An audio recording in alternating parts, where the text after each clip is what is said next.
नमस्कार दोस्तों। Reserve bank of India RBI ने ब्रिटेन की बैंक ऑफ इंग्लैंड से 1 लाख किलो सोना भारत वापस लाया। यह 1991 के बाद जब देश में सोना गिरवी रखा गया था, उसके बाद सबसे बड़ा ट्रांजैक्शन है।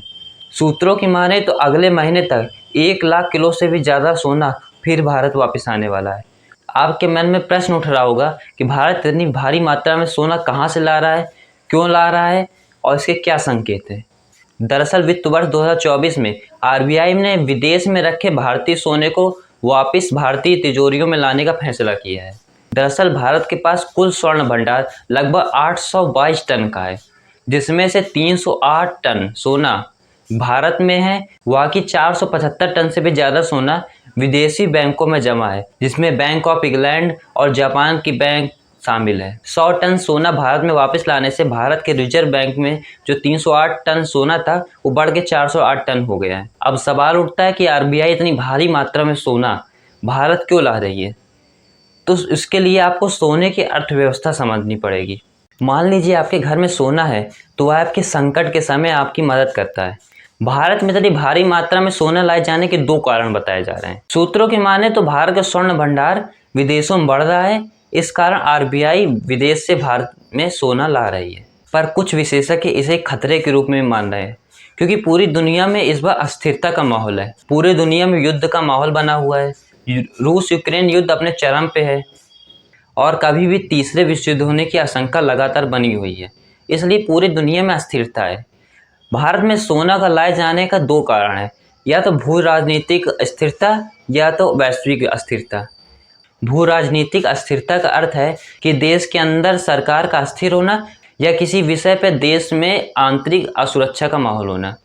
सोने को भारतीय लोग गर्व का विषय मानते हैं, इसलिए हर घर में कुछ न कुछ मात्रा में सोना अवश्य होता है। पर साल 1991 में भारत को अपना सोना गिरवी रखना पड़ा। दरअसल उस समय भारत की अर्थव्यवस्था बहुत चरमरा गई थी और भारत के पास कुछ दिन का ही विदेशी मुद्रा भंडार बचा था और देश दिवालिया होने के कगार पर खड़ा था, जिससे बचाने के लिए भारत सरकार ने 47 किलो से अधिक सोना गिरवी रख दिया। चोरी छुपे देश से 47 किलो सोने को ले जाया गया और बैंक ऑफ इंग्लैंड और जापान की बैंकों में उसे गिरवी रखा गया, जिसके बदले में $4000 मिलियन का कर्ज भारत को मिला।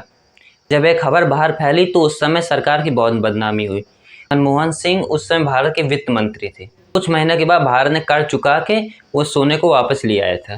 दरअसल उस समय भारत में लाइसेंस परमिट राज था। सरकार हर चीज़ में दखल अंदाजी करती थी कि कंपनी कितना माल बनाएगी, कौन सा माल बनाएगी, कितनी मात्रा में कहाँ बेचेगी, ये सब सरकार ही नियंत्रित करती थी, जिस कारण भारत में उद्योग और अर्थव्यवस्था बढ़ नहीं पा रही थी।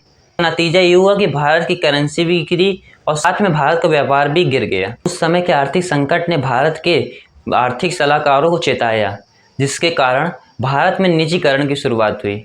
सरकार ने परमिट राज को समाप्त कर दिया। भारत में जो सोना लाया गया है उसे मुंबई और नागपुर के तिजोरियों में सुरक्षित रख दिया गया है। इसी के साथ भारतीय लोगों के लिए बहुत बड़ी खुशखबरी है कि भारत की विकास दर 2024 में 8.2 रहने की संभावना है। इस समय भारत दुनिया की सबसे तेजी से बढ़ती हुई अर्थव्यवस्था। भारत की विकास दर दुनिया में सबसे ज़्यादा है, पर साथ में दुनिया में एक अस्थिरता का माहौल है, जिससे निपटने के लिए आरबीआई ने विदेश से स्वर्ण भंडार को भारत में ट्रांसफ़र किया। अगर आपको वीडियो अच्छी लगी तो वीडियो को लाइक और चैनल को सब्सक्राइब जरूर करिए।